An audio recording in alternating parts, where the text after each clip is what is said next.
How do I become a journalist? Is bookbinding a job anymore? Who makes the packaging my cereal comes in? What does a 50-year career look like? Can you really have it all? What does it take to get where you want to be? Or what if you don't know where you want to be? Through the Stationers Company, I speak to some hotshot professionals from the content and communications industry to try and discover what a career in their chosen field looks like and ask them to share some of the great stories they've collected. The Stationers Company was formed in 1403 and boy has this industry changed since then.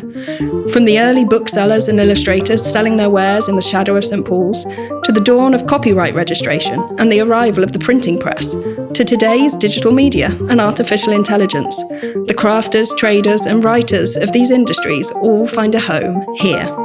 So, whether you're putting pen to paper or making the pens and paper, I'll bring you a glimpse into a stationer's career. This is P's and Q's.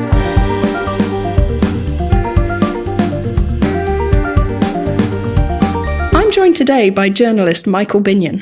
Michael, thank you for being here. Hello. Hello, you're welcome. I went for journalist there, Michael, but there are many other things I could have said. Leader writer, foreign correspondent, author, diplomatic editor. If you have to give yourself a title today, what do you say?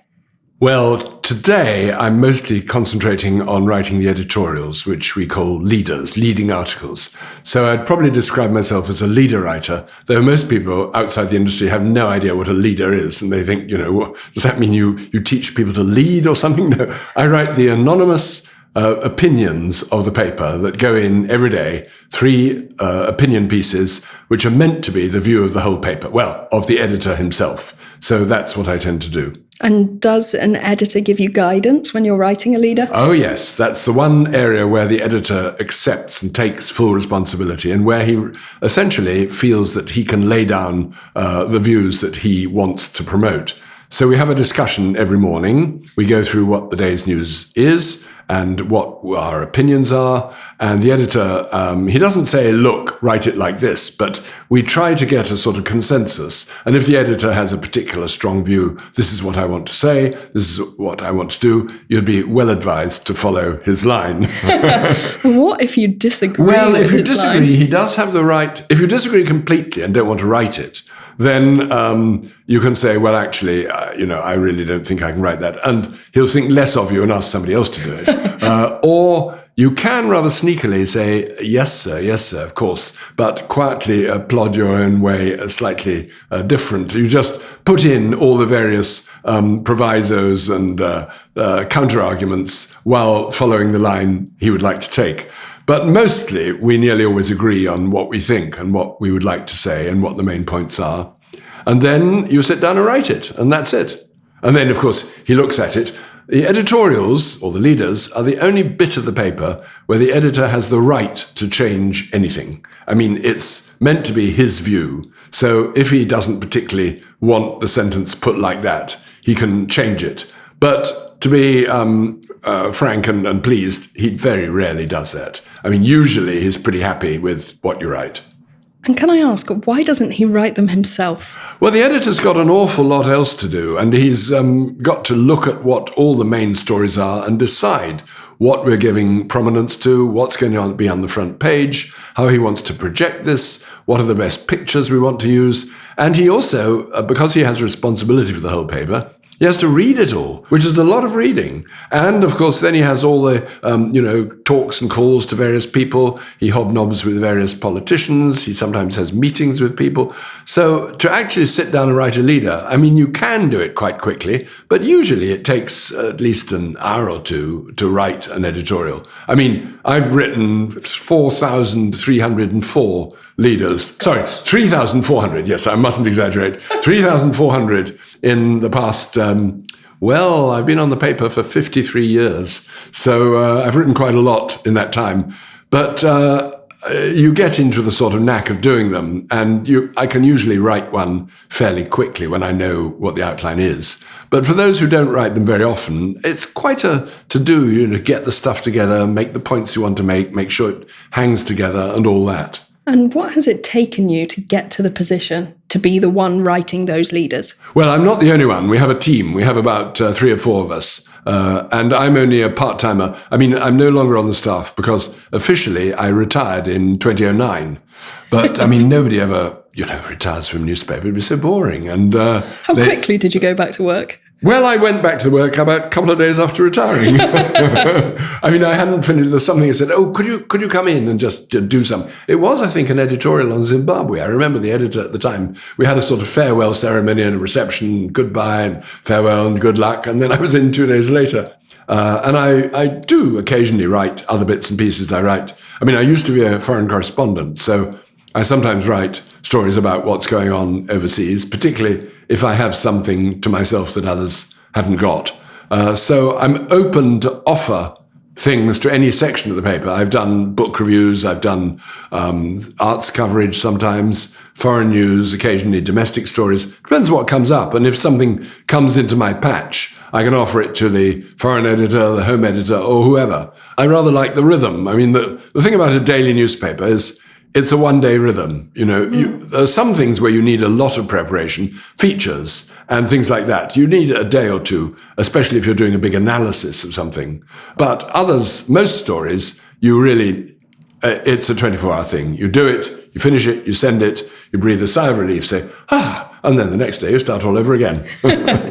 And has it always been journalism for you? What did you want to be when you grew up? I wasn't sure. I mean, my first job was with the British Council. I did English at university and then switched. I did then Arabic for 2 years. And then I applied to the British Council to teach in a Arabic-speaking country. And they said, yes, we got a job for you in Baghdad as a junior lecturer in the university. So that was exciting. But it was June 1967, and it was the Six-Day War. And there was a massive battle, and the Arabs lost. And to cover their fury and embarrassment, they put out the line that the reason the Arabs lost was that Britain and America had helped Israel. And all over the Arab world, there were sort of riots and fury and anger. And in Baghdad, they burnt the British Council to the ground. And so the council said, look, I'm very sorry, no building, no job. Anywhere else you'd like to go? And here are the places that are open. There's, one in Turkey, one in Iran, one in the Soviet Union. And I thought, Soviet Union, that'd be interesting, not been there. I mean, that would be something different. So I said, yeah, I'd like to go. And I got a good news, bad news. Good news, you got the job. Bad news, it's Minsk. So instead of Moscow or Leningrad, I was off to Minsk for a year. And I spent a year teaching English in a pedagogical institute, like a big teacher training college in Minsk, which I have to say was quite a challenge. I mean, I was on my own. I lived in a hotel. They were very careful about who I was allowed to meet. I was very restricted, watched and followed a lot. But, the job was fun. I also learnt quite a lot of Russian at the time. And then I came back after a year and thought, well, what shall I do? I mean, I've got 3 things I might want to do. I've got maybe Foreign Office, maybe teaching, maybe journalism, and applied for the Foreign Office job and got through the first set of exams. And then I thought, do I really want to do this? I thought, well, the thing is, in the Foreign Office, you're on duty all the time, and if you're based in somewhere and you go out for a pretty wild night, you can't come home completely drunk because people say, do you know he's a British diplomat? Look at that. You're sort of on show. And also, until you get to ambassador, you don't really make the policy yourself. You're just a cog. And teaching, I thought, well, it's a worthy, great job. But your only pleasure is the pleasure of the success of your students. There's no fame and glory for yourself. And by chance, I met somebody at a party who said, a friend of hers had just left the Times Education Supplement. Why don't you try that? So I wrote to the editor and said, any interest in a Cambridge graduate who's just come back from the Soviet Union? And that's a little bit of clickbait. Of course. And I got a thing, do come in for a talk. And I got the job. And so one foot in the door. It was the weekly supplement to the Times, specifically on education. So I did 2 years there. I then did a swap. Well, not a swap. I moved to the BBC Arabic service for a year in Bush House, as it then was, and then went on to be a founder reporter for the higher education supplement that they set up, and then moved to the main paper and went home news, then foreign correspondent. So I've been well, 53 years on the same paper. It seems a bit 53 stick in the mud. years. Well, if you like where you are, Well, it's a good reason to different. stay. Every day is different. Yeah. So you've lived in Minsk, Yes. in the USSR, Russia. Yes. I know you've lived in Germany, the States, yes. the Middle East. That's right. Yes. Yes. How is a journalist treated differently in some of those places compared to the UK? Well, in America, journalists are taken quite seriously, but not foreign journalists. They don't really care what people overseas think. They are very worried about what the local domestic media are saying. And so the New York Times and the Washington Post and, Associated Press and all the American media will get first access to the White House or to whatever's going. And they sometimes say, oh, why don't we knock off a bunch of Europeans together? And then why don't you get together your sort of French and German and Italian colleague and we'll do a sort of press conference for you. So you're not treated with a great deal of prestige, but it's a very easy working life in America. The only thing that kills you is the time difference. I mean, that is really, you're 5 hours behind London. You've got to send stuff for the first edition. So really, you've got to file your copy by 2:00 in the afternoon. And most stuff hasn't happened, or it's only half happened. So you can update for later editions. I mean, the time difference really killed me was in Iceland, the Reykjavik Summit. That's only a 2-hour difference, but it's a critical 2 hours. It's 2 hours behind London. The famous summit between Gorbachev and Reagan, and it was all about the future of nuclear weapons and disarmament and whatever. And it was a pretty wild summit. It's when Reagan basically said, let's get rid of all nuclear weapons. Margaret Thatcher went berserk, said, Ronnie, what are you doing? But we didn't know until the final press conference what had happened. Now, I came over with the Washington correspondents because I'd come from the States. So I was with all the White House people, and there was a special room set up for us. And each desk had a telephone back to your office. No mobiles in those days. But we had a landline. I had one back to my Washington office. And I told them, look, Secretary of State Schultz is giving a press conference. It's right on deadline in London. Absolutely. We have told them, hold the front page, because it's obviously going to be the key story. So I'll just quickly whisper down the phone the main line of what happens, and you can send it back to London, and then we'll fill it in later. So in comes Schultz, you see. Americans had plenty of time in hand, so he wasn't in any hurry. And he said, a world without nuclear weapons. A summit that ends with smiles and handshake. The end of the Cold War and mutual suspicion. And I quickly picked up the phone and I whispered to her, Schultz says, summit ends in smiles and handshake. Gives a vision of a world without nuclear weapons. Possible end of the Cold War. And then he went on for a few more minutes and then he said, unfortunately, it was not to be. Actually, we did not agree, and I'm afraid the summit ended in failure. So I quickly picked up the phone to Washington and said, no, he said it collapsed, it ended in failure. Too late, they said, we've sent it. And I said, well, tell them to stop it. Sorry, first edition has been printed. Hold the press. Well, we held it for as long as possible. So the first edition had the summit ends in smiles and handshake. And the second edition had the summit collapses in recriminations. And it was just 5 minutes difference I needed. And what did your boss say at the time? I mean, they knew I couldn't have done differently. I tried to get it as quickly as possible, but there was a sort of awkwardness about it.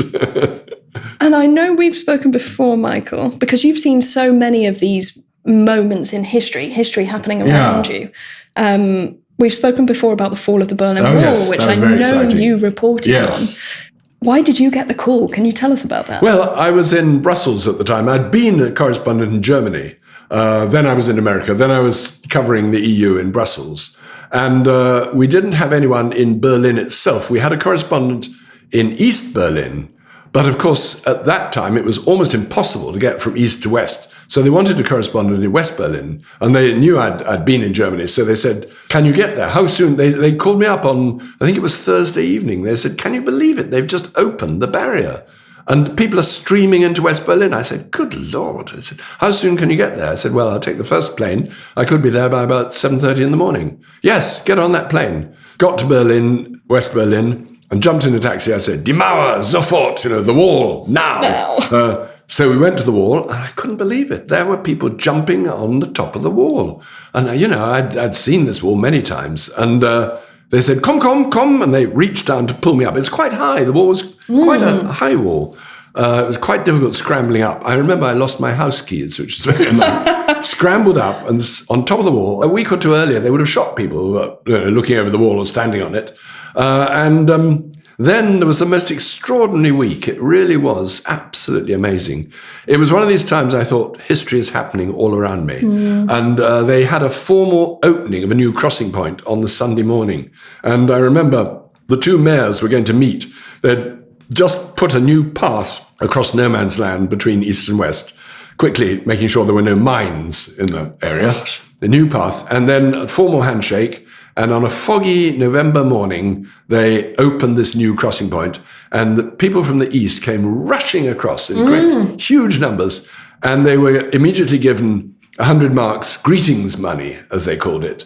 And they went straight to the big supermarkets and bought bananas because they wanted to know, they'd never seen them before. Good choice. And it's one of those things where you think, whatever you write, it's beaten 1,000 times by what you see on television, because the pictures were just extraordinary of these people rushing across. And it was a very exciting week. And that was really quite something. Does that longevity of a career in journalism add something to what you write today?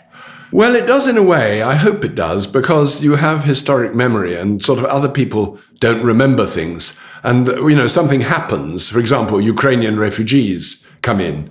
And I say, well, I remember the huge influx of Hungarian refugees. You say, really? I say, yes, the Hungary uprising, 1956. You say, 56? You remember that? I say, of course I do. I was about 12 or whatever, and I remember it quite well. And then the the invasion of Czechoslovakia, 68. I remember how we treated them and how we welcomed and helped them come across, and, the floods that came over.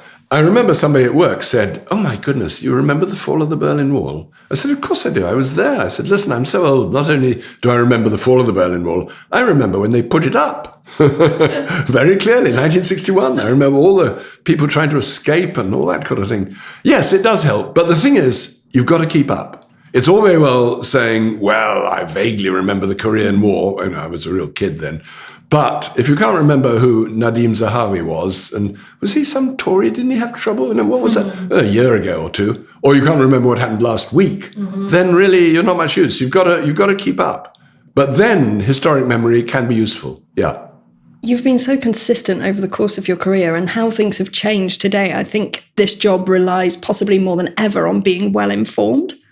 Yes, you do have to keep up. You have to read what's in your own paper, first of all, read the paper properly in the morning, and it's helpful to read at least one or two other papers. So get the main sources of news that tend to be the ones that guide policy in Britain. I mean, a lot of people spend the whole time looking at their social media and reading Facebook or what used to be Twitter, reading X. Well, if you want to hear the latest idiocy from Elon Musk, then you can read X. But frankly, I haven't got time to read any of the social media thing. I came into journalism long before social media got going. And I think, do I want to spend my time reading all these things? Mostly it's completely banal stuff. And often it's simply wrong. And if it is important, it will come up on the news agenda in any case. And, you don't need to follow it compulsively. So I don't get involved in all that. And I haven't got time, and I don't have to, send out tweets myself. Though some people do very well from that. I mean, there is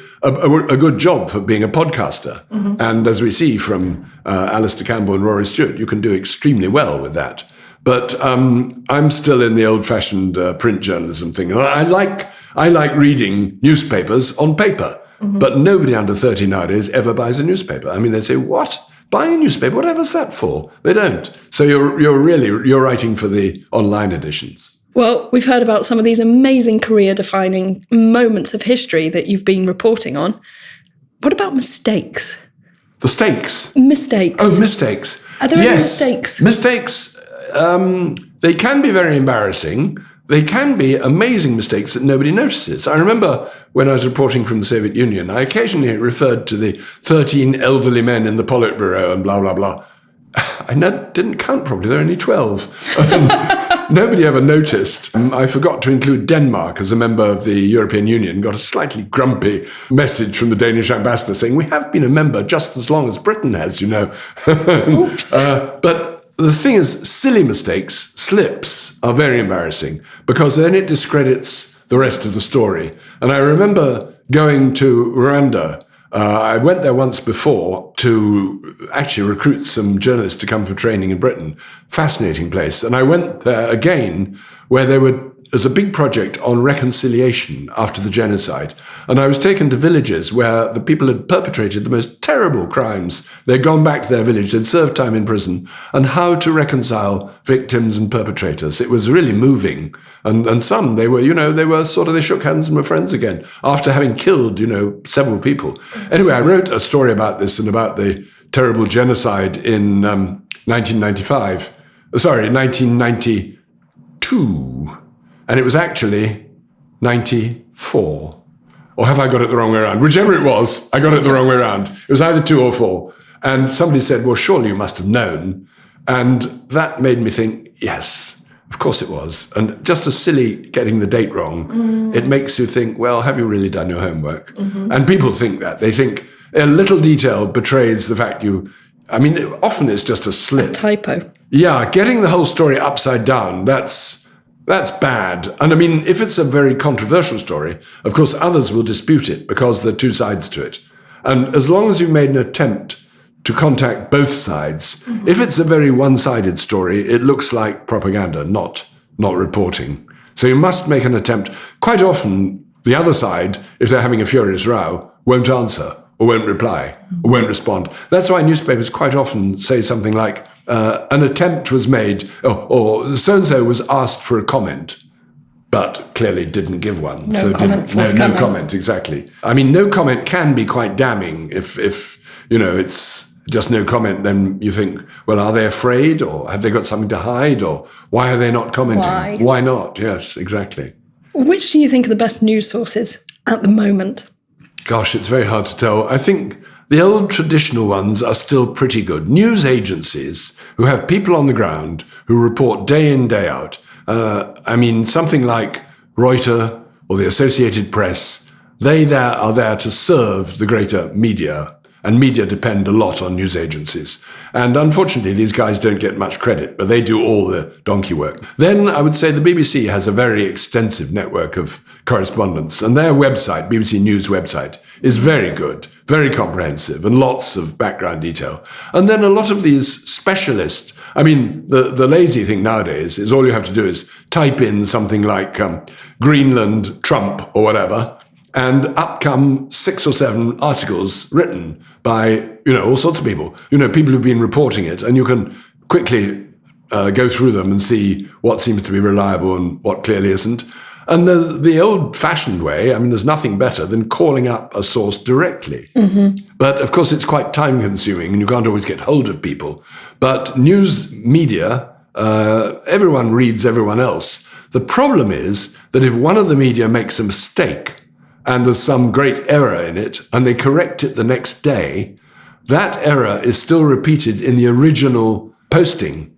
So when you call it up, the error will be there, and that error gets repeated again and again and again. And people then think that that's the truth, and in fact, it's a mistake. So that's an awkward thing about relying too much on what you see on the internet. Let's talk a little bit about the internet, because digital media, social media, it's changed the landscape of journalism so much. Oh, yes. In the last 15 years, the last 30 years, even really, you could say. How do you think it's changed journalism? Well, sadly, people don't have time or patience to read anything longer than a 3-sentence brief headline. It's all instant comment, instant judgment, and instant reporting, which very often either is wrong or lacks all depth, or gets the emphasis back to front.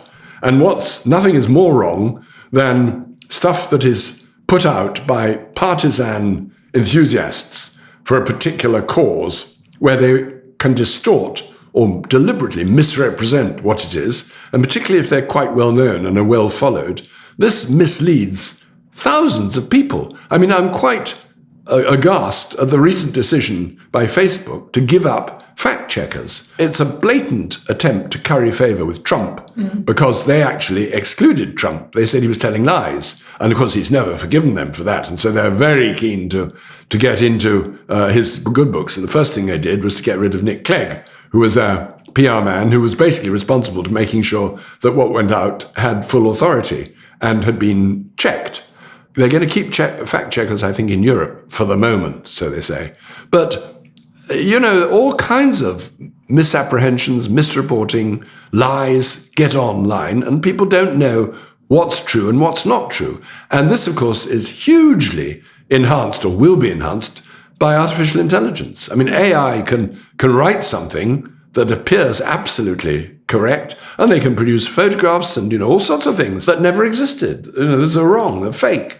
And that is a worry. I mean, the best applications of artificial intelligence or the internet are that they can speed up reporting enormously. And instead of having to trawl through the cuttings, you can just call it up and there it is.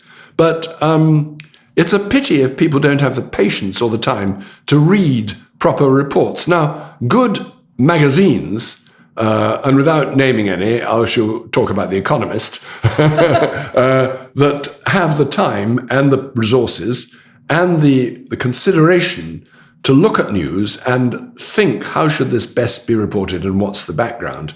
And those weekly magazines, many of them, do a very good job, but they only appeal to a minority. Mm-hmm. Television also does a pretty good job. Television news on the whole is fairly good. Mainstream television. I mean, some of the wacky ones that we see starting up now, they're like some of these slightly unreliable news sources. There is so much variety that I'm a bit worried that people who are wondering what to do or where to find their news simply switch off altogether. They just don't care.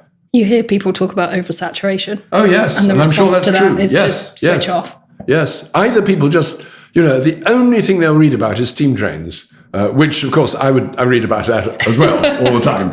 But, if that's your view of the world, it's going to be a slightly antiquated view. Quite a nice place to be. Yes. You mentioned AI. I've heard that you wrote one of your leaders, or you asked ChatGPT to write a leader. Oh, that was very funny, yes. Can you tell us a bit more about that? Yes, well, this was about a couple of years ago. Well, when ChatGPT, ChatGPT,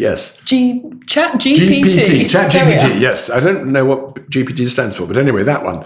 When it suddenly burst upon the scene, our technology correspondent was showing me, he said, look, it's amazing. You can get it to do anything. I said, well, can it write stuff? He said, yeah, give it a task. So I said, all right. Tell it to write a poem in the style of Pushkin about the World Cup. That will fox it. And within about 30 seconds, it had come back with a poem that absolutely had the rhythms. It wasn't in Russian, but it was in English with the same rhythm and meter and, feel of Pushkin about the World Cup. So we went into the leader conference, editorial conference that day, and we were saying, look at this thing. I mean, it's going to change everything. So the editor said, well, do you think it could write an editorial? And he said, well, let's give it a try. So we asked ChatGPT to write a leader about whether or not the Times should use AI to write leaders and write one for us in the style of the Times. And within about a minute, it had come back with a perfectly modulated and balanced leader. And it said, on the one hand, of course, it will make it very much quicker and easier to produce editorials. On the other hand, all that the editorial can do is refer back to things that have happened in the past, because that's the only news sources available. It can't necessarily predict the future, but it's going to be interesting to see.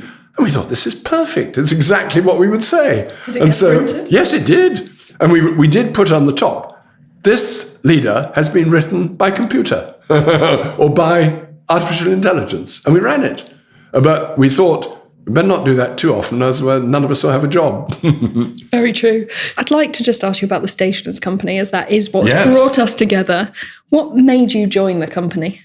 Well, I had been master of another company, the Leather Sellers, which I'd been in for a very long time. And when you're master of one company, you all go to various meetings and ceremonies and things where you meet all the other masters of the other companies.